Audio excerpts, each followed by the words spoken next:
संत रामपाल जी महाराज एक ऐसे महान संत जिन्होंने अपनी सतभक्ति, तत्व ज्ञान, करुणा और सेवा के बल पर समाज में नई मिसाल कायम की है। संत रामपाल जी महाराज की अगुवाई में उनके सभी सतलोक आश्रमों से समाज कल्याण के अद्भुत कार्यों ने समाज को सुनहरे भविष्य की एक नई उम्मीद दिखाई है। संत रामपाल जी महाराज से नाम दीक्षा लेने के बाद लाखों लोगों की लाइलाज बीमारियां जैसे कैंसर, एड्स आदि ठीक हुई। संत जी के ज्ञान से प्रेरित होकर उनके अनुयायियों ने लाखों यूनिट रक्तदान किया। संत जी ने लाखों बहन बेटियों का दहेज मुक्त विवाह करवाया।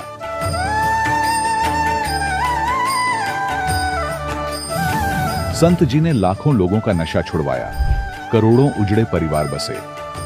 संत जी के आश्रमों में समागम के दौरान निःशुल्क नेत्र चिकित्सा, दंत चिकित्सा प्रदान की जाती है। संत रामपाल जी महाराज द्वारा समय समय पर पर्यावरण संरक्षण के उद्देश्य से बड़े स्तर पर वृक्षारोपण किया जाता है। संत जी ने जरूरतमंदों को तत्काल राहत पहुंचाने के लिए एम्बुलेंस सेवा शुरू की। संत जी अपने अनुयायियों को देहदान के लिए प्रेरित करते हैं, जिससे मानवता की सेवा और चिकित्सा क्षेत्र में सुधार हो सके। संत रामपाल जी महाराज के सभी आश्रमों में हर रोज निःशुल्क भंडारा आयोजित किया जाता है, जहां हर वर्ग, हर जाति और हर धर्म के लोग एक साथ बैठकर भोजन करते हैं।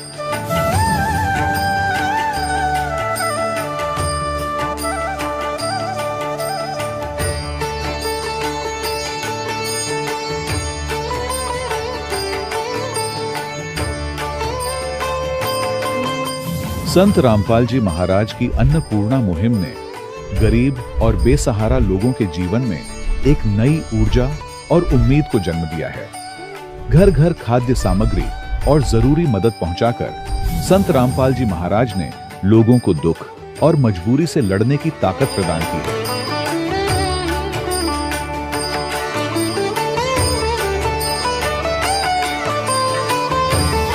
संत रामपाल जी महाराज द्वारा गरीब लोगों के लिए घर बनवाने का अद्भुत कार्य एक ऐसी मिसाल कायम कर रहा है जो सदियों सदियों संत जी की उदारता और दया भावना के तौर पर जाना जाएगा।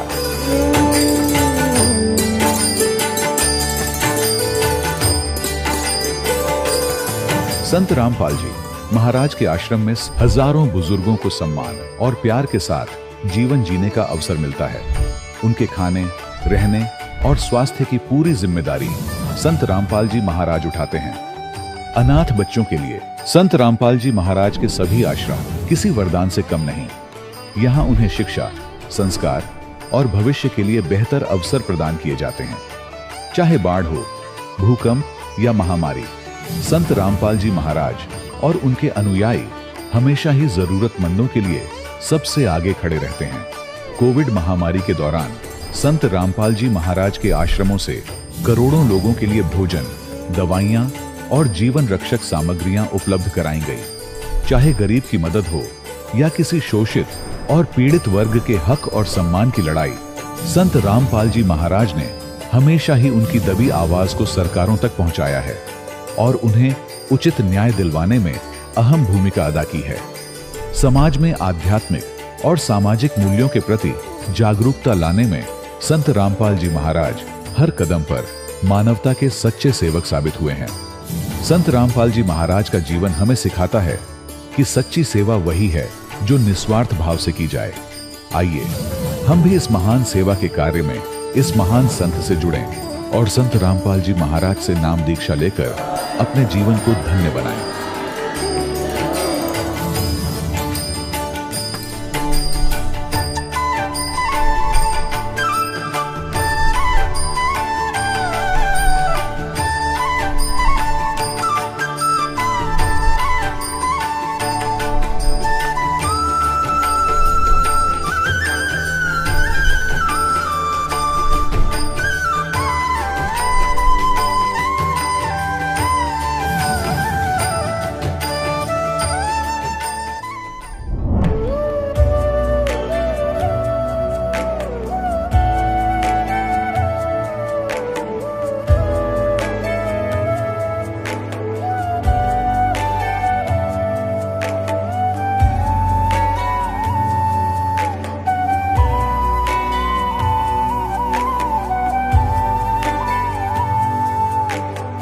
गीता 18 के श्लोक नंबर 62 में भगवान स्वयं कह रहे हैं कि अर्जुन उस परमेश्वर की शरण में जा जिसकी कृपा से परम शांति व शाश्वत स्थान अर्थात सतलोक को प्राप्त होगा।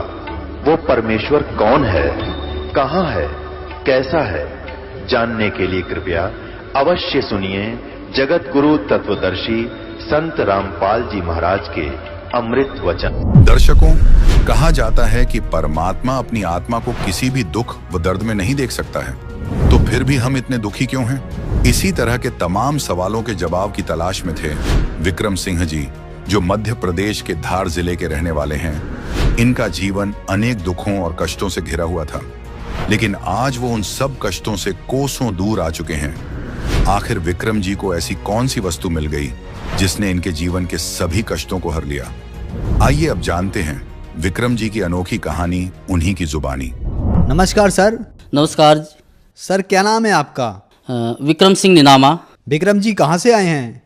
मैं ग्राम बिछिया, पोस्ट बड़ौदिया, तहसील सरदापुर, जिला धार, मध्य प्रदेश, भारत से हूँ। सर, संत रामपाल जी महाराज से नाम दीक्षा आपने कब ली? मैंने पूर्ण ब्रह्म परमेश्वर जगत गुरु तत्वदर्शी संत रामपाल जी महाराज से नाम दीक्षा मई 2012 में ली। सर, संत रामपाल जी महाराज से नाम दीक्षा लेने से पहले आप कोई भक्ति साधना करते थे?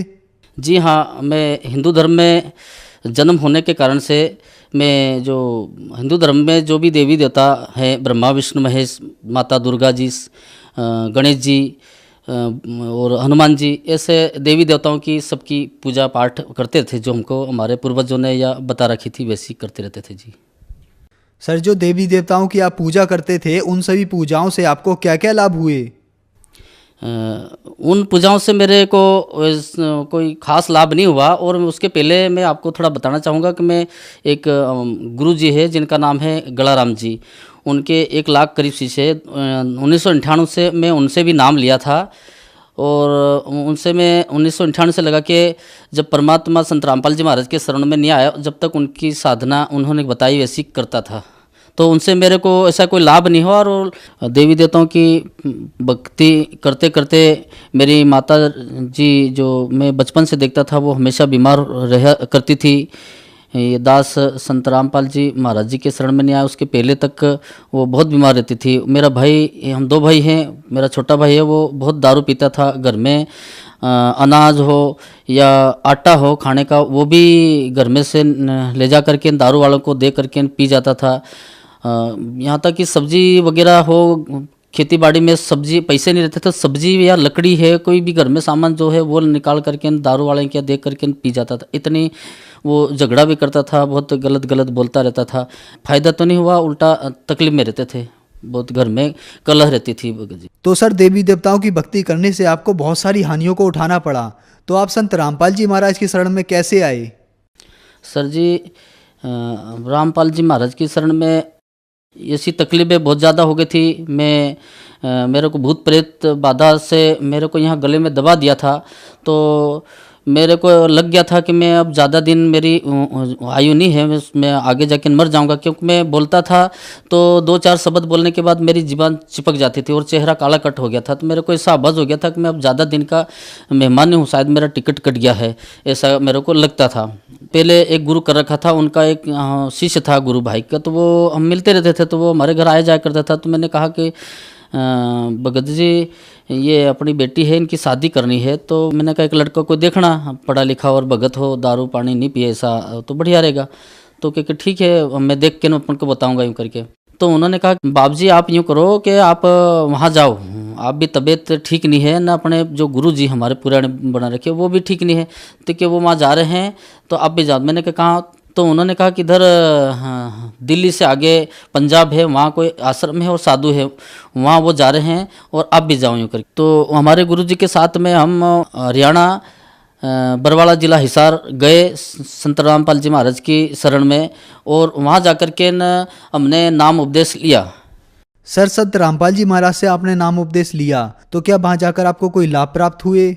जी सर जी, मेरे को वहाँ जाने के बाद में हमने नाम फार्म भरवाया। हमारे जो पहले गुरु थे वो भी बहुत ज़्यादा बीमार थे, लकवे में आया था, उनकी भी जीवान में अटक रही थी, वो बोल नहीं पाते थे। उन्होंने नाम लिया, उनके साथ में मैंने भी नाम लिया। नाम लेने के बाद में एक दिन एक रात हम रहे। उस समय तो मेरे को ज़्यादा समझ में नहीं आ रहा था क्या है क्या नहीं, क्योंकि मेरी तबीयत बहुत ज़्यादा ख़राब हो रही थी। तो पर सवेरे जब हम वहाँ से, हमारे वो जो पुराने गुरु थे वो भी थे साथ में, तो वो तो उनकी उम्र है करीब उस समय 98 99 या 100 साल की थी, अभी 107-5 साल की हो गई है। तो वो बार बार हमको कहे कि चलो चलो यूँ करके, तो हम एक दिन एक रात वहाँ रुके। जब हम वापस नाम लेने के बाद में वहाँ से सवेरे निकलने लगे तो मेरे पास एक कपड़े जोड़ वगैरह थे, झोला था, वो उठा करके हम ऐसे प्रणाम करके आश्रम में से निकलने लगे। तो जैसे मैंने 1-2 कदम रखा और परमात्मा पूर्ण ब्रह्म परमेश्वर कबीर साहब संत रामपाल जी महाराज का, गुरु गोविंद जी वाला ऐसा बड़ी बड़ी फोटो लगी, उनके तरफ मैंने ऐसे देखते हुए प्रणाम करके और 1-2 कदम रखा था, वो झोला टांगा। और जैसे मेरे को लगा 1-2 कदम रखे कि मेरे शरीर पर कोई बहुत करोड़ों टन वजन रखा है, बड़े बड़े पहाड़ जैसा हमारे कर्मों का बोझ है, वो ऐसे हमारे शरीर से हटा करके अलग रख दिया। और शरीर में से आवाज़ आई और मेरा चेहरा जो काला कट था वो एकदम से कभी बीमारी नहीं रहा जीवन में, ऐसा हो गया मेरा। तो उसी समय मेरे को वो सारी जो बीमारी मेरी थी वो ख़त्म हो गई थी। उसके बाद मैं दूसरी बार मैं वहाँ से आ गया और आने के बाद में फिर मैं दूसरे और जो अनुपदेशी भाई बहन थे हमारे मिलने जुलने वाले, या मेरे माताराम जो बीमार हमेशा रहती थी, मेरा भाई दारू पी के बहुत झगड़ा करता था, घर में कोई सामान नहीं रहने देता था, सारा बेच देता था। हम भी बहुत सारी कर्ज में डूबे हुए थे, कई तरह की घर में हमारे खेती बाड़ी जो भी थी छोटी बड़ी, उसमें पकता ही नहीं था। मतलब संत रामपाल जी महाराज की शरण में नहीं आए उसके पहले वो खेती करते थे, उसमें 1.5-2 बीघा जमीन में 5 कुंटल अनाज गेहूँ पकता था, आज उसी में 15 से 20 कुंटल गेहूँ पकता है। तो ये हमारे को लाभ हुआ। मेरी माता जी को जब हम घर से ले जा करके, हम रहते हैं सरदारपुर, और सरदारपुर से रतलाम बस में उतरे 5 बजे, और जैसे उतरे और मेरी माता जी को पेशाब की तरफ खून चालू हो गया, और थोड़ी देर मेरे को बताया नहीं कि मेरे को ऐसा हो गया। तो बैठे रहे, दूसरे जो थे हमारे साथ में वाले रेलवे स्टेशन से निकल गए। मैंने थोड़ी देर से पूछा माता जी को क्यों, बहन वगैरह साथ में थी, चलो अपने को चलना है जल्दी। हमारी बहन ने कहा कि हमारी अपनी माता जी को खून चालू हो गया है पेशाब तरफ, तो अब अपन जा नहीं पाएंगे। मेरे को मालूम था कि मैं मृत्यु की कगार पर था, और संत रामपाल जी महाराज की दया से मैं बढ़िया हो गया था, तो मेरे को पूरा भरोसा था। तो ऐसे करके माता जी को और हमारे भाई वगैरह सब साथ में लेकर के मैं हरियाणा संत रामपाल जी महाराज की शरण में पहुंचे, और वहाँ माता जी को और हमारे भाई को सब ने नाम लिया। मेरे साथ में 35 जो अनुपदेशी थे सब ने नाम लिया। 3 दिन का सत्संग सुना, और 3 दिन का सत्संग सुनने के बाद में जब हम आश्रम से बाहर निकले तो उनको सारी जो बीमारी पहले बचपन से रहती थी, मैंने देखा था, वो सारी बीमारी ठीक हुई। मेरा भाई ने जो नाम ले लिया मालिक से, परमात्मा संत रामपाल जी महाराज से, तो उसको पूरे शरीर में बड़े बड़े घाव हो गए थे और खून ऑटोमेटिक निकलता था। डॉक्टर ने बोल दिया था कि इसको एड्स से है, कोई अलग तरह की बीमारी बताते थे, और बहुत दारू पीता था। वो तो नाम ले लिया था। नाम लेने के बाद 3 दिन का सत्संग सुना परमात्मा का, संत रामपाल जी महाराज का, तो 3 दिन में कभी जैसे उसके सारे खुजली के बड़े बड़े दाग हो गए थे, खुजली खूब चलती थी, वो सब बढ़िया हो गया। और दारू उसने आज तक वो बढ़िया, मतलब दारू सब छोड़ दिया उसने। अगस्त 2013 में मेरी बहन का एक्सीडेंट हो गया था, बाजार करने गई थी, वापस आते वक्त उसका बहुत भयानक एक्सीडेंट हो गया, जिसमें उसका चेहरा पूरा छिला गया था, नाक कट गया था, होंठ जीवान सब कट गया था। मेरे को पता लगा कि बहन का एक्सीडेंट हो गया, तो मैं घर इसके देखने गया, तो इसका चेहरा देख करके मैं बड़ा दंग रह गया। अपन इसको देख नहीं सके, ऐसी हालत हो गई। तो मैंने कहा कि बहन तुम्हें अपने गुरुजी से नाम ले रखा है तो बढ़िया वहाँ हो जाता है, कैसी भी भयानक समस्या हो या भी मौत आती हो तो भी अपनी टल जाती है। तो मैंने कहा अब तेरा तो जीवन में दुख का पहाड़ टूट गया, क्योंकि जिनके शकल सूरत अच्छी हो उसी को घरवाले पसंद न, दुनिया देखे नहीं तो चेहरा पूरा ख़राब हो जाए तो कोई उसको घरवाले भी पसंद नहीं करे। तो मैंने अपने मन में सोचा, इसको बोला भी सही। तो मैंने कहा चल यूँ कर, अपने संत रामपाल जी महाराज के शरण में नाम लेकर के न दंडवत प्रणाम करना और नाम ले ले, अपने मन के बात रखना कि भाई मेरे को परमात्मा संत रामपाल जी महाराज ठीक कर देना, ऐसा बोल देना तो अपने मन की बात। ऐसे मैंने अपनी बहन को कहा और मैं उनके घर से फिर अपने घर आने के लिए एक भगत जी को बोला कि मैंने एक भगत जी अपनी बहन को एक्सीडेंट हो गया, चेहरा पूरा छिला गया, खराब हो गया है, तो क्या करें। तो उन्होंने कहा कि भगत जी यूँ करो, परमात्मा संत रामपाल जी महाराज को आश्रम पर फ़ोन लगा के अरदास लगा दो, यूँ करके कहा। तो मैंने वहाँ पर अरदास लगाई तो परमात्मा संत रामपाल जी महाराज का आदेश हुआ कि मालिक रजा करेंगे, बेटी को कहना कि नियम मर्यादा मेरे और आश्रम पर आके नाम ले ले। जब एक्सीडेंट हो गया था 2-3 रोज पहले की बात थी, तो उसको डॉक्टर ड्रेसिंग करते थे और रोज उसको नींद नहीं आती थी, क्यों पूरे शरीर चेहरे पर चमड़ियाँ सब निकल गई थी, कट फट गई थी, जुबान होंठ नाक सब, वो बोल भी नहीं पाती थी। उस दिन जैसे हमने अरदास लगाई परमात्मा संत रामपाल जी महाराज को और उसको बोला था नियम में ऐसा दंडवत प्रणाम कर लेना, तो रात भर उसको नींद अच्छी आई। सवेरे उसका फ़ोन आया बहन का कि भाई मैं जैसा मेरे को बताया था ऐसा करा, और रात भर मेरे को नींद अच्छी आई। सवेरे उठ करके मैंने हाथ से यूँ देखा तो मेरे वो सब घाव ठीक हो गया, और कांच में देखा तो सब बढ़िया हो गया। मेरी बहन मेरे साथ आई हुई है, वो संत रामपाल जी महाराज की कृपा से वो एकदम ठीक है, उनका चेहरा आप देख सकते हैं। सर नमस्कार जी। नमस्ते सत साहेब। क्या नाम है जी आपका? सपना। जो आपके भाई ने बताया कि आपका चेहरा खराब हो गया था एक्सीडेंट में, वो कैसे ठीक हुआ और क्या यह बात सच्ची है जो आपके भाई ने बताई? सही है सर, बिल्कुल सही है। संत रामपाल जी महाराज की शरण में जाने से ठीक हुआ। सर आपने बताया कि आपको बहुत सारे लाभ संत रामपाल जी महाराज से नाम दीक्षा लेने के बाद हुए, तो जो लोग आज आपको देख रहे हैं आप उन्हें क्या संदेश देना चाहते हैं? जो लोग इस दास को देख रहे हैं उन सबसे मैं प्रार्थना करना चाहता हूँ कि पूर्ण परमात्मा संत रामपाल जी महाराज परमेश्वर कबीर साहब के चोले में रूप में आए हुए हैं हम सब जीवों का कल्याण करने के लिए। मैं सबसे प्रार्थना करना चाहता हूँ कि वो संत रामपाल जी महाराज की शरण में सभी आए और नाम दीक्षा लेकर के अपना कल्याण कराए। सर संत रामपाल जी महाराज से नाम दीक्षा कैसे ले सकते हैं? सर जी, संत रामपाल जी महाराज से नाम लेने के लिए आज बहुत सारे चैनलों पर संत रामपाल जी महाराज का सत्संग आता है।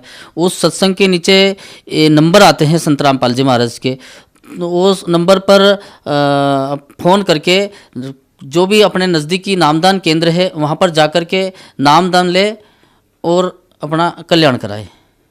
धन्यवाद सर। सत साहिब। अभी आपने सुने संत रामपाल जी महाराज से दीक्षा प्राप्त करके सुखी हुए भक्त के अनुभव। अब देखिए जगत गुरु तत्वदर्शी संत रामपाल जी महाराज के मंगल प्रवचन। सरपुरुष ने कहा कि भगवान ये स्थान मेरे लिए कम है, मुझे और स्थान चाहिए अलग से। तब परमात्मा ने कहा ठीक है, अभी तेरा 70 युग तप के बदले में तुझे 21 ब्रह्मांड देता हूं। जैसे एक धनी बाप अपने पुत्र को उसके हिस्से के 21 प्लाट दे दे, ऐसे ये खाली प्लाट दे दिए 21 ब्रह्मांड, और कहा जा वो तेरे ब्रह्मांड हैं, क्योंकि सतलोक के अंदर भी असंख्य ब्रह्मांड है। ये जाकर के इन 21 ब्रह्मांडों के अंदर लगा सैर सपट्टे करने। तब इसने सोचा इन प्लाटों में कुछ कंस्ट्रक्शन भी हो। इसने फिर से तप शुरू किया, 70 युग फिर तप किया। तब परमात्मा ने पूछा अब क्या चाहता है ज्योत निरंजन? तब इसने कहा पिताजी इसमें कुछ कंस्ट्रक्शन करना चाहता हूं, मुझे कुछ मटेरियल दे दो। तब परमात्मा ने इसको 5 तत्व और 3 गुण दे दिए कि ले बेटा खेल खिलौनों से। तो यहां काफी लंबा प्रकरण है ये, लेकिन हम अपना शॉर्ट में सुनाएंगे। 5 तत्व और 3 गुण लेकर ये पहुंच गया अपने ब्रह्मांडों में। फिर इसने सोचा इसमें रचना भी कर लूंगा। तो रचना जैसे मकान बना लिया, तो अकेला कैसे रहूंगा? तो इसने सोचा कि इसके अंदर कुछ जीव भी मेरे साथ रहें, कुछ आत्मा मेरे साथ रहें, तब दिल लगे।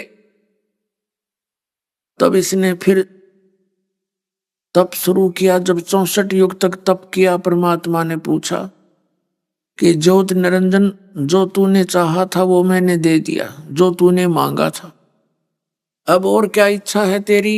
तब इसने क्या कहा कि प्रभु, हे भगवान, हे पिताजी, मेरा अकेले का दिल नहीं लगता, यहाँ मुझे कुछ हंस दे दो, आत्मा दे दो। अपन आत्मा, हम यहाँ क्यों फंसे इसके काल के जाल में।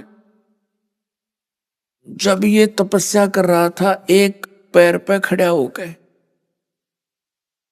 प्रथम बार जब इसने तपस्या की तो हम सभी जो इसके आसपास के अक्षेत्र के थे, हम सभी के सभी इसके इस नाटक को बड़े गौर से देखने लगे और हम इसकी तरफ आकर्षित हो गए। परमात्मा ने अपने जो तीसरे प्रत्येक लोक के ऊपरले हिस्से में मालिक विराजमान है और वहां से आकाशवाणी कर देते हैं, वो सबको सुनाई देती है। परमात्मा ने आकाशवाणी की कि बच्चों, किसी के क्रियाओं को नहीं देखना चाहिए, अपना मस्त रहो। तुम क्या देख रहे हो? इस ज्योत निरंजन के इस क्रिया को मत देखो, अपना मस्त रहो। हम ऊपर से तो सावधान हो गए, पर अंदर की कसक नहीं गई। हम अंदर से इसको बहुत गहराई से स्वीकार कर चुके थे। अंतर्यामी पिता सब जानते हैं। भाव दूसरे शब्दों में ये समझो कि हम अपने पतिव्रता पद से गिर गए और भगवान के दिल से उतर गए। अपने मालिक की, अपने स्वामी की नजरों से हम गिर गए।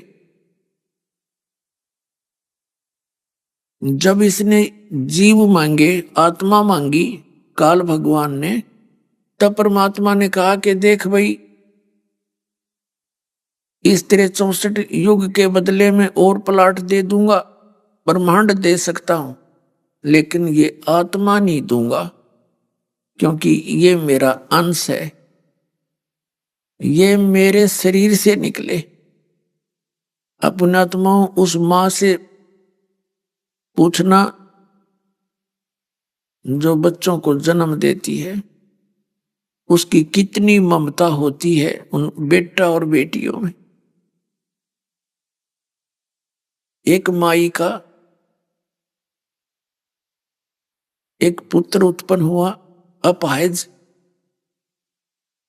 और माइंडलेस था वो बिल्कुल।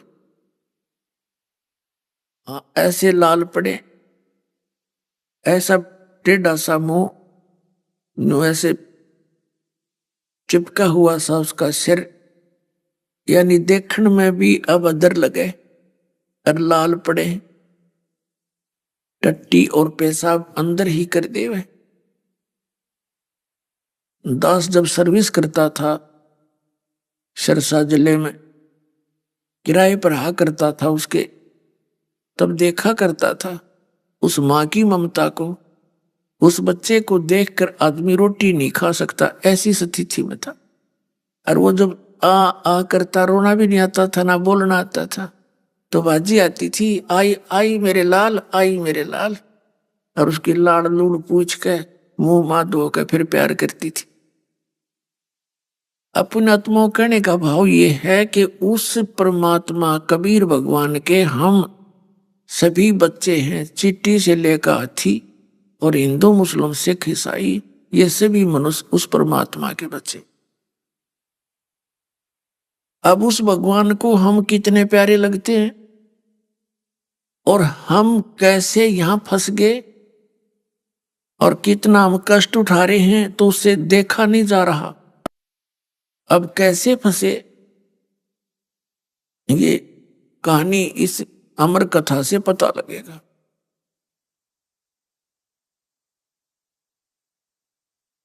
तब परमात्मा ने कहा, भी देख, ये मेरी आत्मा है, ये मेरा अंश है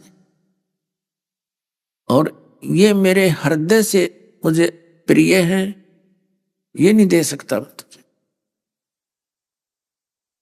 फिर परमात्मा को ये मालूम था कि हम वहां रहने लायक नहीं रहे। परमात्मा नहीं चाहता था हमें वहां से बाहर निकालना, लेकिन हम उस योग्य नहीं रहे थे। जैसे सेब विक्रेता सेबों को रखता है, वो कितनी महंगी होती हैं, और उनमें से कोई 1, 2, 4 सेब खराब हो जाती हैं, वो उनको तुरंत उठा लेता है। क्यों उठा लेता है? उनको निकाल देता, फेंक देता कूड़े में, और उनके मंडी के खागड़ खाया करे। फिर उसने सूअर खाते हैं उनको। क्यों फेंक देता है? कि यदि ये अधिक समय तक इसमें रहेगी टोकरी में, ये और सेबों का भी नाश कर देंगी। तो परमात्मा ने ये सोच के कि ये थोड़े से क्षेत्र में बिजली गिरी है और ये और में भी होगी तो ये मेरे बच्चे घने दुखी हो जाएंगे, इसलिए परमात्मा ने हमें वहां से निकालना उचित समझा। अब सेब विक्रेता का दिल जाना है, वो एक सेब ने कैसे फेंक रहा है, कितनी कॉस्टली होती है, उसको कितनी हानि हो रही है, लेकिन उसकी मजबूरी थी। अब इस दयालु ने ये कहा कि भाई बात सुन ज्योत निरंजन, मैं उनको नहीं भेज सकता तेरे साथ। हाँ, एक बात है, एक शर्त पर भेज सकता हूं, यदि वे सब इच्छा से तेरे साथ जाना चाहते हो तो भेज देंगे। आप जाइए, उनसे पूछ लीजिए। ज्योति निरंजन हमारे पास आया, हम तो पहले ही इसको चाह रहे थे अंदर से। जब ये हमारे पास आया तो हम इसके चारों तरफ मंडरा गए। इसने कहा कि मैंने पिताजी से ऐसे ऐसे 21 ब्रह्मांड प्राप्त किए हैं तप करके, और उनके अंदर ऐसे ऐसे झरने बनाऊंगा, स्वर्ग बनाऊंगा, महास्वर्ग बनाऊंगा, हीरे पन्ने लाल लगाऊंगा, वहां झरने बहेंगे, ऐसे ऐसे। तुम चलोगे मेरे साथ? हम सभी ने कह दिया कि यदि पिताजी आज्ञा दे दे हम तैयार हैं। ज्योत निरंजन ने कहा, पिताजी कुछ आत्माएं मेरे साथ चलने को तैयार हैं। परमात्मा स्वयं आए हमारे पास, हमसे पूछा कि भी बोलो। परमात्मा ने कहा कि मेरे सामने स्वीकृति वो देंगे तब मैं भेजूंगा। अब वो हमारे पास आए, हमसे कहा कि भी जो ज्योत निरंजन के साथ इसके ब्रह्मांडों में जाना चाहते हैं हाथ खड़ा करो, हाथ खड़ा करो। अब हम सारे के सारे नीचे को मुंह करके सन्नाटा छा गया, बोले नहीं। शर्मिंदा हो गए कि पिताजी ने तो पहले कहा था इसकी बकवादें मत देखो, और अब हम कैसे कहें इसके साथ जाएंगे। शर्मिंदा होकर नीची गर्दन कर ली। कुछ देर ऐसे ही हम शांत रहे तो परमात्मा ने कहा, ज्योति निरंजन आप तो कह रहे थे तेरे साथ जाना चाहते हैं, कोई भी नहीं बोल रहा, क्या तू झूठ बोल रहा था? उसी समय एक हंस खड़ा हुआ और कहा, पिताजी मैं जाना चाहता हूं। एक आत्मा खड़ा हुआ, उसके देखा देखी फिर हम सभी ने हाथ खड़े कर दिए, एक की बजाय दोनों कर दिए। हमने न सोचा कहीं यू अकेला सारी लूट लूट ले, वहां पर हम रह जा पीछे। तब परमात्मा ने कहा, ठीक है ज्योति निरंजन, जिन्होंने तेरे साथ जाने की स्वीकृति दी है उसके नंबर मेरे पास आ गए सबके। उनके नाम नंबर मैंने नोट कर लिए हैं अपने डायरी में, अपने अंतःकरण में। अब आप जाइए अपने उस लोकों में। ये सभी 21 ब्रह्मांड पहले वहीं थे, सतलोक में ही थे। एकांत स्थान में एक साइड में मालिक ने पटक रखा था इसको, तो ये चला गया अपने ब्रह्मांडों में। और उधर से परमात्मा ने क्या किया, जिस हंस ने जिस आत्मा ने सर्वप्रथम स्वीकृति दी थी उसका स्त्री रूप बना दिया, एक युवती लड़की बना दी। और हम सभी आत्माओं को रिड्यूस करके बीज रूप में उस लड़की के अंदर फीड कर दिया। जैसे इतनी बड़े बड़े मैटर को एक थोड़े से पेन ड्राइव में डाल देते हैं जिससे इतनी मोटी मोटी पुस्तकें बन जाती हैं, ऐसा समझो। और उस लड़की से कह दिया, बेटा मैंने तुझे शब्द शक्ति दे दी है वचन की, जितने जीव वो काल कहे तू उत्पन्न कर देना वचन से, शब्द से बोल देना, अपने आप वो सामने उत्पन्न हो जाएंगे। जैसे कंप्यूटर में डाउनलोड कर लेते हैं इंटरनेट से, कितनी मोटी मोटी पुस्तक फिल्म तक भी हो जाती है, ऐसे।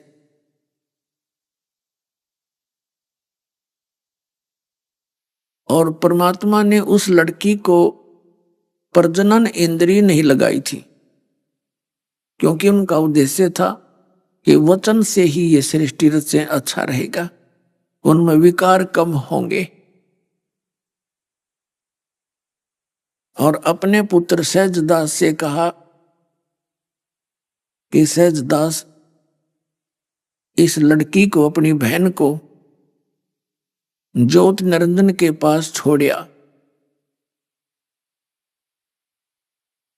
और उसको बता देना कि मैंने इसको वचन शक्ति दे दी है, जितने जीव तू कहेगा ये उत्पन्न कर देगी। जैसा आदेश था परमात्मा का, सहजदास ने जाकर इस ज्योत निरंजन काल को सुना दिया और लड़की को वहां छोड़ दिया, वापस अपने द्वीप में आ गया। अब युवा होने के कारण लड़की का रंग रूप निखरा हुआ था। ज्योत निरंजन के मन में दोष आ गया, इसके अंदर काम वासना है भी होगी, और इसने उस लड़की के साथ बदतमीजी करनी चाहिए। तो पुण्यात्माओं, जो लड़की सबसे पहले आत्मा की लड़की बनाई थी वो प्रकृति कहलाई दुर्गा।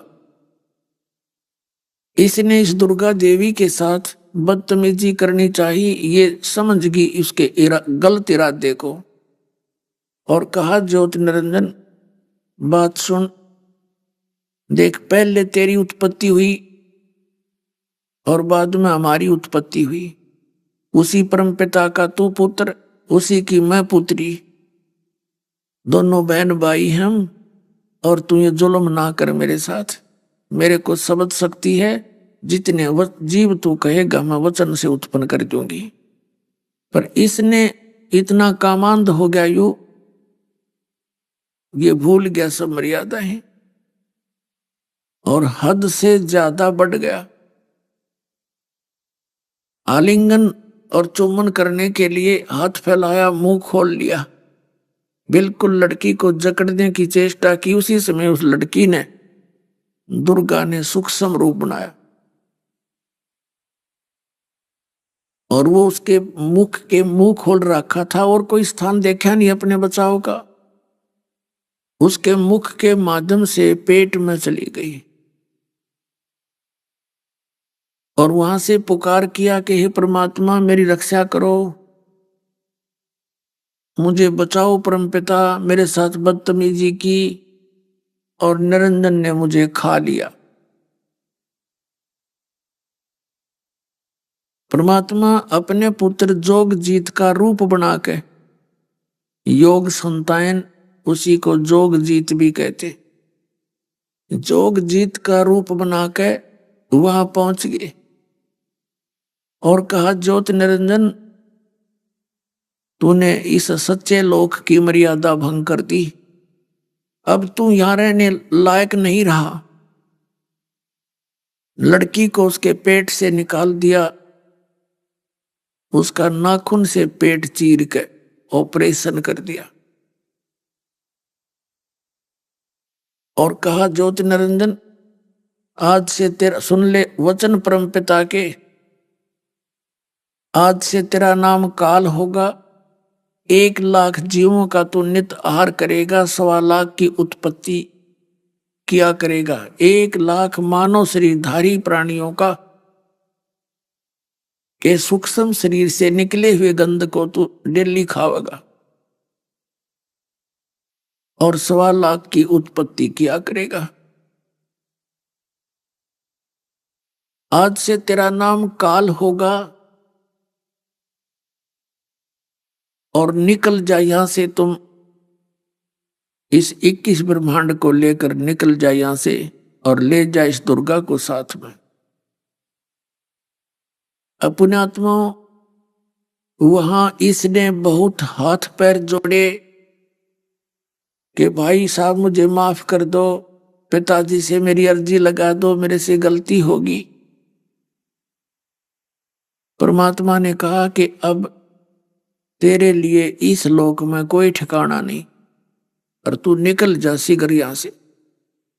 इतना कहा था कि 21 ब्रह्मांड विमान की तरह चल पड़े। रास्ते में फिर सहज दास का लोक था। जब ये 21 ब्रह्मांड लिए आ रहा था तब इसने वहां इन ब्रह्मांडों को रोका थोड़ी देर के लिए, सेकंड के लिए, कुछ समय के लिए, और सहज दास से प्रार्थना की कि मेरी अर्ज लगा दो भगवान से, पिताजी से, मुझे क्षमा करवा दो। तो सहज दास परमात्मा के पास पहुंचे, क्योंकि सतलोक बहुत लंबा चौड़ा है, वहां सेकंडों के अंदर जाता है, क्योंकि वहां विमान अपने शरीर ही विमान है उनके। 1 सेकंड में वहां परमात्मा के दरबार में सहज दास गया। उसने जाकर कहा, प्रभु आपका एक दास, आपका सेवक ज्योत निरंजन वो अर्जी लगा रहा है, कहता मेरी अक्षमा हो, मुझे यही रख लो। तो परमात्मा ने कहा कि उसको अति शीघ्र यहां से निकाल दे, उसके लिए यहां ठिकाना रहा नहीं। मनसा वाचा कर्मणा, यानी मैं सच्चे मन से, सच्ची आत्मा से कह रहा हूं, सच्चे भाव से, उसको यहां नहीं रखना। सहज दास तुरंत वापस आए और कहा भाई हमने तो मालिक से अर्ज करी थी, पर तेरी अर्जी मंजूर हुई नहीं, आप निकल जाओ यहां से। उसी समय उसका विमान फिर वहां से 21 ब्रह्मांड चल पड़े। ये 21 ब्रह्मांड वहां से चलकर सतलोक से 16 शंख कोश की दूरी पर आ गए। जैसे गिनती है लाख, 10 लाख, करोड़, फिर अरब, खरब, नील, पद्म, शंख, 16 शंख कोश। एक कोश के अंदर लगभग 2.25 किलोमीटर होता है, 1.5-2 किलोमीटर। तो ये सब लगभग 2 किलोमीटर ही होता है। तो कहने का भाव ये है कि सतलोक से इतनी दूरी पर आकर के ये ब्रह्मांड चक्कर काटने लगे 21 के 21। फिर इसने देखा कि मेरे साथ जो होना था हो लिया, पर इन सब जीवों को इतना दुखी कर दूंगा कि वो रोया करेगा सतपुरुष। अब उसने दुर्गा के साथ फिर बद व्यवहार किया। दुर्गा देवी ने प्रार्थना की कि ज्योति निरंजन कुछ अकल ठिकाने ला, मेरे पास वचन शक्ति है और जितने जीव कहेगा मैं उत्पन्न कर दूंगी, और कुछ लज्जा कर, कुछ शर्म कर। देख पहले तो तू मेरा बड़ा भाई, मैं तेरी छोटी बहन, ये कर्म पाप, ये पाप का भागी होगा ये दुष्कर्म तू करके, और दूसरे में तेरे पेट से होकर बाहर आई हूं, तेरी बेटी होगी। यानी इस देवी ने अपना हर तरह से संभव कोशिश की कि ये बकवाद ना करे, लेकिन इसने एक नहीं सुनी और ये कहने लगा कि अब मेरा और के बिगाड़ेंगे इससे ज्यादा, मुझे जो सजा मिलनी थी वो मिल गई, अब मनमानी करूंगा। इसने दुर्गा के साथ बहुत ज्यादा यानी बलपूर्वक ये क्रिया की। इसने नख रेखा से, अपने नाखूनों से प्रजनन इंद्री बनाई फिर रति क्रिया की और 3 पुत्रों की उत्पत्ति की। बड़े वाला रजगुण युक्त ब्रह्मा उत्पन्न किया दुर्गा से, और दूसरे नंबर का ये सतोगुण युक्त विष्णु जी को उत्पन्न किया, और तीसरा शंकर जी को तमोगुण युक्त किया। अब यू रजोगुण युक्त, सतोगुण युक्त और तमोगुण युक्त कैसे करता है? इसने एक ब्रह्मलोक, एक ब्रह्मांड के अंदर ऐसा स्थान बना रखा है गुप्त, जो है तो ब्रह्मलोक का ही हिस्सा, लेकिन उसको ऐसे ढंग से बना रखा है, उसके बीच में ऐसा एक सिद्धि शक्ति छोड़ रखी है कि यहाँ के प्राणी, कोई भी ऋषि महर्षि उसके निकट नहीं जा सकता। जैसे लक्ष्मण रेखा खींच देते हैं, ऐसी खींच रखी है, और वहां यही ले जा सकता अपनी मर्जी से, इसकी इच्छा से ही वहां कोई जा सकता है। इसने क्या किया हुआ है, जैसे किसी मकान के अंदर 3 कक्ष हों, 3 रूम्स, और एक कक्ष में चित्र लगे हों अश्लील, और दूसरे में लगे हों साधु संत फकीरों के, और तीसरे में लगे हों सूरवीरों और शहीदों के। तो जब व्यक्ति उन अश्लील चित्रों वाले कक्ष में जाता है, उसकी बुद्धि में मलिनता, वही विचार, वही प्रेरणाएं प्रबल हो जाती हैं जब तक वो वहां रहता है। और जब वो जाता है साधु संत फकीरों महापुरुषों के उन चित्रों को देखता है, उनके चरित्रों को याद, अपने आप उनके पिछले लीलाएं, उनकी महिमा उसके अंतःकरण में घूमना शुरू कर देती है, वैसा ही स्वभाव बन जाता है।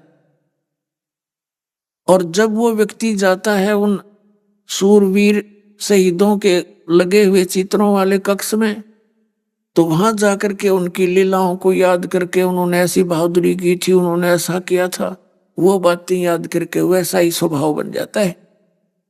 इस काल भगवान ने सुनियोजित तरीके से ये सब काम कर रखा है। ये क्या करता है, जब ये प्रथम पुत्र की उत्पत्ति करते हैं दोनों मिलकर, ये शिव और शिवा, शिव कहते हैं इस काल को, जैसे श्री शिव पुराण के अंदर रुद्र संहिता में इसको काल रूपी ब्रह्म कहा है, और दुर्गा को शिवा कहा है, प्रकृति भी कहा है, त्रिदेव जननी भी कहा है। तो ये वहां जब दोनों जने ये वहां होते हैं उस क्षेत्र में, जहां पर इसने उस क्षेत्र को ऐसे ढंग की रचना की है, वहां जाते इनके ये अपने आप रजोगुणी हो जाते हैं, दोनों का स्वभाव ऐसा हो जाता है। तो वहां ये जो क्रिया करते हैं स्त्री पुरुष संतानों उत्पत्ति के लिए, तो वो पुत्र रजोगुण स्वभाव का हो जाता है, उसको ये अचेत कर देते हैं। बचपन से ही थोड़ी सी जानने योग्य होता है कुछ बातों को, उसी समय इनको कोमा में कर देते हैं अपनी सिद्धि शक्ति से, और परवरिश जारी रखते हैं। फिर ये दूसरे स्थान पर चले जाते हैं जो सतोगुण प्रधान है, वहां पर साधु संत फकीरों के ऐसे चित्र हों, यानी ऐसा स्वभाव बना, ऐसा स्थिति बना रखी है उसकी सिद्धि से।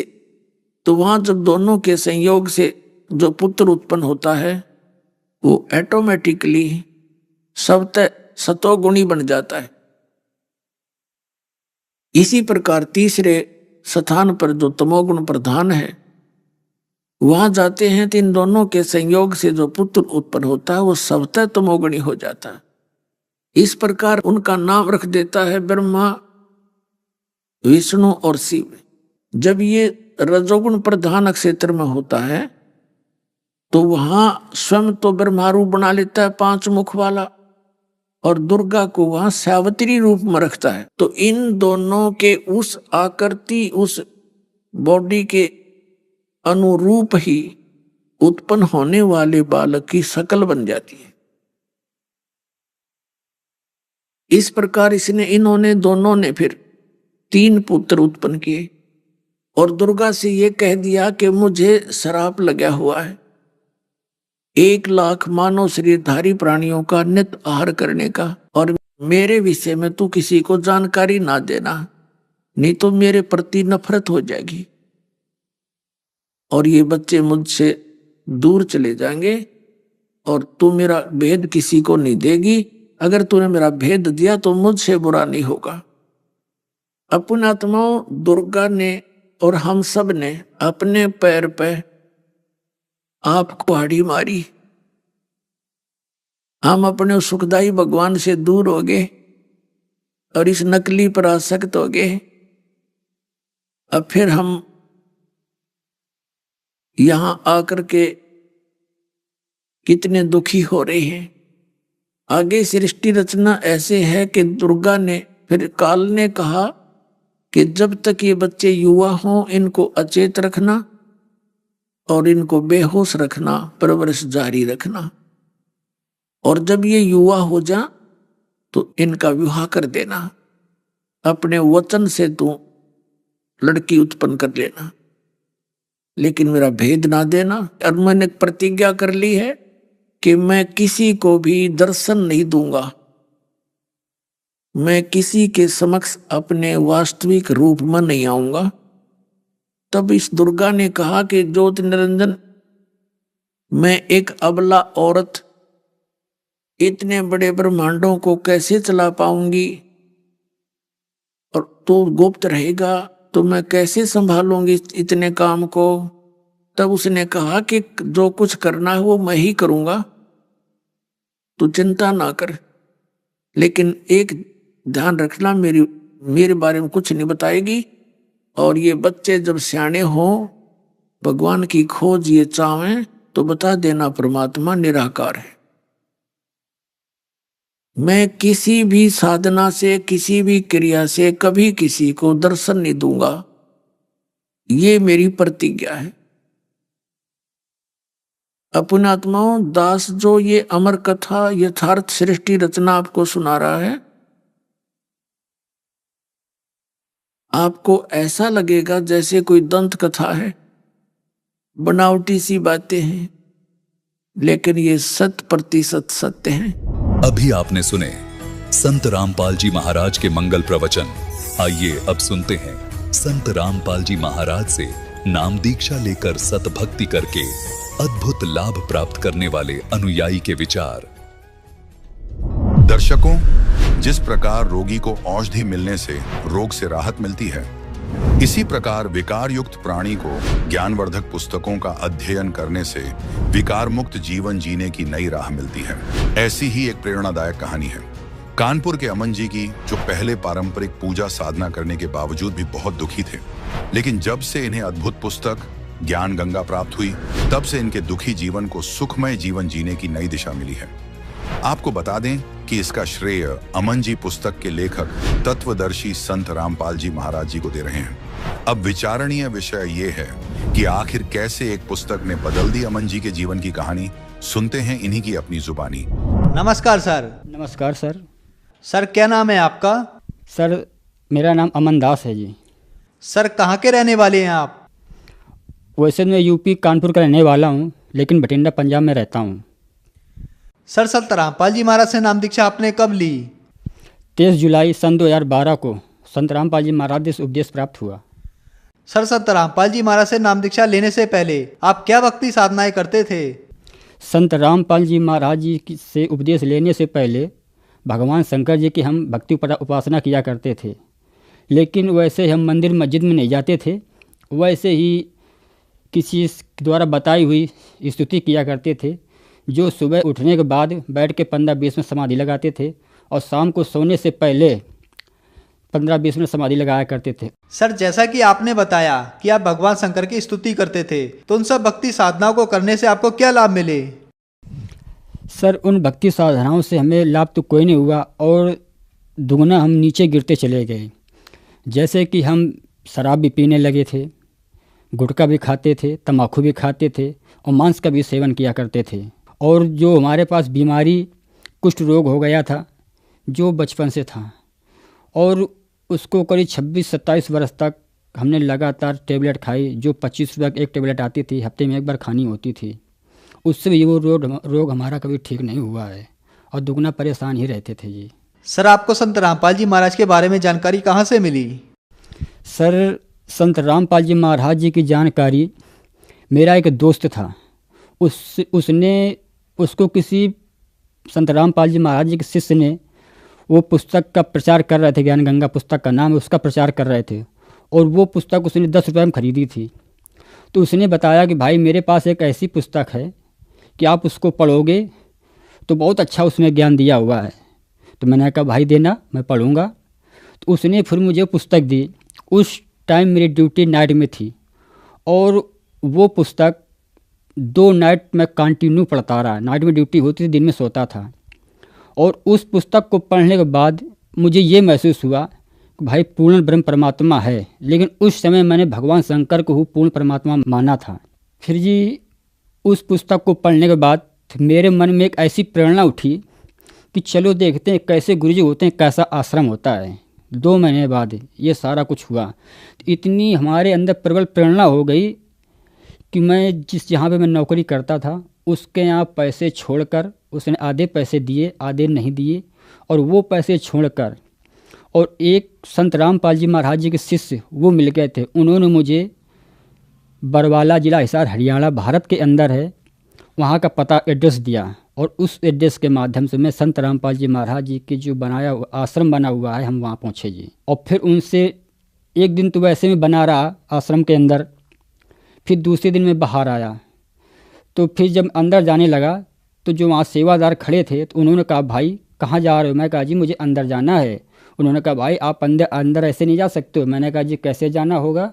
बोले आपको पहले उपदेश लेना होगा, इसके बाद अंदर जा सकते हो। मैंने कहा जी कोई नहीं, मैं उपदेश ले लूँगा जी। इसके बाद आधा घंटे के बाद सेवादार आए, उन्होंने कहा आप चलो जी आप उपदेश ले लो चल के। फिर वो मुझे अंदर लेके गए और संत रामपाल जी महाराज जी से उपदेश प्राप्त हुआ। सर, संत रामपाल जी महाराज से नाम दीक्षा लेने के बाद आपको क्या लाभ प्राप्त हुए? सर जी, संत रामपाल जी महाराज जी से उपदेश प्राप्त होने के बाद जो हमारे बचपन से कुष्ठ रोग था वो संत रामपाल जी महाराज जी के आशीर्वाद मात्र से ही वो समाप्त हो गया। फिर दूसरा एक रोग अभी पिछले वर्ष सन 2017 में जून के महीने में मेरे पेशाब नली में पथरी थी, और उससे मैं करीब 2-3 दिन में लगातार बहुत परेशान रहा। फिर मेरे मन में प्रेरणा उठी कि चलो किसी डॉक्टर सलाह लेते हैं। तो मैं आश्रम गया, मुंडका आश्रम, और वहाँ पर जाके डॉक्टर हैं तो उनसे मैंने सलाह ली। तो उन्होंने बताया कि भाई आप अल्ट्रासाउंड करवा लो, और ये ऐसे लक्षण पथरी के होते हैं, और पथरी ही है, 100% है ये। तो मैंने कहा जी ठीक है जी। लेकिन मेरे मन में ये प्रेरणा उठी कि परमात्मा, हे संत रामपाल जी महाराज जी, आप तो सभी कहते हैं कि आप परमात्मा स्वरूप हो, तो आपसे बड़ा इस पृथ्वी पर क्या पूरे 21 ब्रह्मांड में भी आपसे बड़ा कोई डॉक्टर नहीं है। तो अगर आपके भक्तों का अल्ट्रासाउंड करवाना पड़ गया तो भक्ति किस काम की? और मैंने वहीं संत रामपाल जी महाराज जी को दंडवत प्रणाम किया, और उसके दूसरे दिन फिर मैं वापस आया तो जो डॉक्टर जी थी मैंने उनसे कहा जी आप जी ऐसा करो जी कि मुझे दवा दे दो, मुझे बहुत परेशानी है। तो उन्होंने कहा पहले आप अल्ट्रासाउंड करवाओ, इसके बाद आपको दवा मिलेगी। मैंने कहा नहीं जी मुझे कुछ दवा दे दो, कुछ मुझे राहत मिले। तो उन्होंने मुझे 2 खुराक दवा दी, उसमें 4 गोलियां थी। बोले ऐसा करो आप एक अभी खा लो, एक फिर शाम को खा लेना। वो मैंने 2 गोली उस टाइम खाई और 2 शाम को खाई। रात को सो गया तो रात को करीब 1-2 बजे के आसपास मेरे पेशाब में ऐसी जलन हुई कि मैं बाथरूम करने के लिए गया तो बिल्कुल मांस का टुकड़ा ऐसे कट के निकला कि बिल्कुल जैसे बहुत तेज धार से कोई पत्थर सा निकले, ऐसा खटाक से बाहर निकला। तब मुझे राहत मिली जी। वो दिन है कि आज का दिन है जी, जो आज तक मुझे ना तो वो कहीं दर्द समझ में आया और ना कोई पथरी रही, आवाज़ में बिल्कुल ठीक ठाक हूँ जी। और मैंने ऑपरेशन भी नहीं करवाया, ना कोई अल्ट्रासाउंड करवाया है, बिल्कुल ठीक हूँ जी। और मेरी वाइफ है, उनको भी पेट में पथरी थी। सबने सब कुछ कह दिया कि भाई पथरी अल्ट्रासाउंड करवा लो, पथरी अल्ट्रासाउंड करवा लो। फिर संत रामपाल जी महाराज के पास वो भी गई और उन्होंने भी वही क्रिया की जो संत रामपाल जी महाराज जी बताते हैं। तो उनकी पथरी दूर हो गई। इसके बाद अल्ट्रासाउंड करवाया, उनके कोई भी पेट में कोई बीमारी नहीं निकली। आज भी वो बिल्कुल ठीक ठाक हैं, उनको कोई कमी नहीं है। मेरी पथरी की बीमारी थी, मेरा कुष्ठ रोग था और मेरी पत्नी की भी पेट में पथरी थी। संत रामपाल जी महाराज जी की कृपा से बिल्कुल ठीक हो गई है और आज उनकी कृपा से पूरा परिवार, पूरा घर बहुत कुशल मंगल से रह रहा है। जो मैं नशा करता था, तम्बाकू, बीड़ी और ये शराब, मांस, भांग भी कभी कभी खा लिया करता था, वो उस दिन से आज तक मैंने हाथ नहीं लगाया है, ना ही किसी को ला के दी है और ना ही हाथ लगाया है। क्योंकि संत रामपाल जी महाराज जी बताते हैं कि सतगुरु शरण में आए के आने से आए टले भला, जो मस्तक पे सूली उसको कांटे में टल जा। तो उनकी कृपा सारा कुछ ये दूर हो गया है। सर, आपने बताया कि आपको कुष्ठ रोग था, आपको पथरी थी, आपने कुष्ठ रोग की दवाई 25 साल तक खाई, लेकिन आपको कोई राहत नहीं मिली। तो फिर संत रामपाल जी महाराज ने आपको ऐसी कौन सी दवाई दी कि आपकी बीमारी आशीर्वाद से ही ठीक हो गई? वो जी संत रामपाल जी महाराज जी के द्वारा बताई गई भक्ति है, सद्भक्ति है, जो वेदों में प्रमाणित, गीता में प्रमाणित है और उन महापुरुषों के द्वारा बताई गई भक्ति है जिन महापुरुषों को कभी परमात्मा मिले हैं। तो वो मंत्र एक ऐसी शक्ति है जिससे सारे रोग दूर हो जाते हैं और वो इस पृथ्वी पर सिर्फ संत रामपाल जी महाराज जी के पास वो मंत्र उपलब्ध हैं। वो जो उनका शिष्य, जो उनका अनुयायी बनता है, वो मंत्र उन्हीं को दिए जाते हैं और उन मंत्रों में इतनी प्रबल शक्ति है कि मौत भी टल जाती है। ये रोग क्या चीज़ है जी। सर, जो श्रद्धालु आज आपको देख रहे हैं, आप उन्हें क्या संदेश देना चाहेंगे? सर, दास ये संदेश तो नहीं दे सकता है।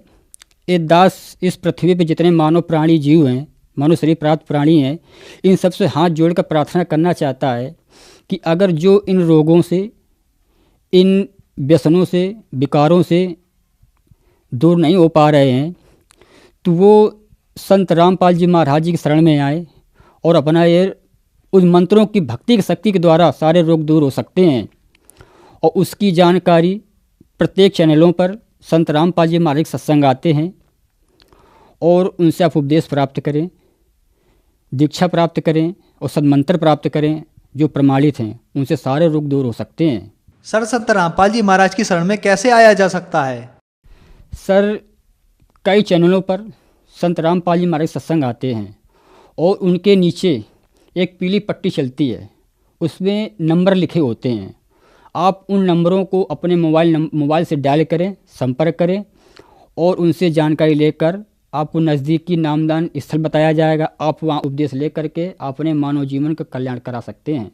सर, आपने बताया कि आपको 25 साल से कुष्ठ रोग था, पथरी की बीमारी थी। संत रामपाल जी महाराज से आपने नाम दीक्षा ली और आपकी बीमारियां ठीक हो गईं। तो आपकी तरह बहुत सारे लोग हैं जिनको बहुत सारी बीमारियां भी हैं, तो क्या उनकी भी बीमारियां ठीक हो सकती हैं? और ठीक हो सकती हैं तो कैसे ठीक हो सकती हैं? सर, 100% है, 101% है कि सारी बीमारियां ठीक हो सकती है। इस पृथ्वी पर ऐसा कोई रोग नहीं जिसकी दवा नहीं बनी है। और जब कभी परमेश्वर की भक्ति ऐसी है जो संत रामपाल जी महाराज जी देते हैं, उस भक्ति के आधार से मर्यादा में रहकर भक्ति करने वालों को परमात्मा सारे पापों को नाश कर देता है। ये जो बीमारी, परेशानी, नशा, शराब, मांस खाने वाले विकारों से परेशान रहते हैं, तो वो इस भक्ति के प्रभाव से सारा कुछ दूर हो सकता है। अगर वो शरण में संत रामपाल जी महाराज शरण में आएँ और उनके बताए द्वारा भक्ति विधि को अपनाएं, तो ये रोग कोई बड़ी चीज़ नहीं है, बहुत छोटी चीज़ है। जब संत रामपाल जी महाराज जी कैंसर जैसे भयंकर बीमारी को काट सकते हैं, मौत को भी टाल सकते हैं, तो छोटी बीमारी कोई बड़ी चीज़ नहीं है। आप इनसे मुक्ति पा सकते हो, लेकिन ये मुक्ति आपको तभी मिलेगी जब संत रामपाल जी महाराज जी से उपदेश प्राप्त करेंगे। धन्यवाद सर। धन्यवाद जी।